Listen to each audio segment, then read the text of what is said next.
Sana hindi na nangyari pa. Ako'y galing sa isang pinakamasakit na pangyayari. Simple at masaya noon na para bang isa ako sa pinakaswerteng babae. Hindi na uubos ang oras na hindi kami masaya. Walang away at tampuhan na pinagtatagal pa. Sabi ng mga malalapit na kaibigan, sila'y inggit sa aming samahan. Ang iba na may sadyang kami ay kinakikiligan dahil sa aming samahan at pagmamahalan. Ngunit sadyang mapaglaro ang mundo. Ang lahat ay tipo bigla na lang nagbago. Hindi mo gugustuhin, ngunit heto, ang pagmamahalan ay bigla na lang nagulo. Ito na ang pinakamasakit na aking naranasan. Ang lukuhin at harap-harapang pagtaksilan. Saan nga ba talaga ako nagkulang?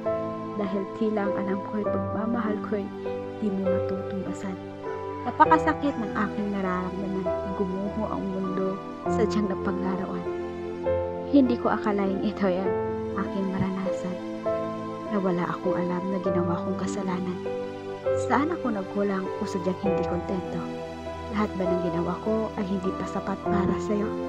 Sabi mo, naghanap ka lang at natukso, pero ganito ang kapalit na kirot at sakit na ginawa mo.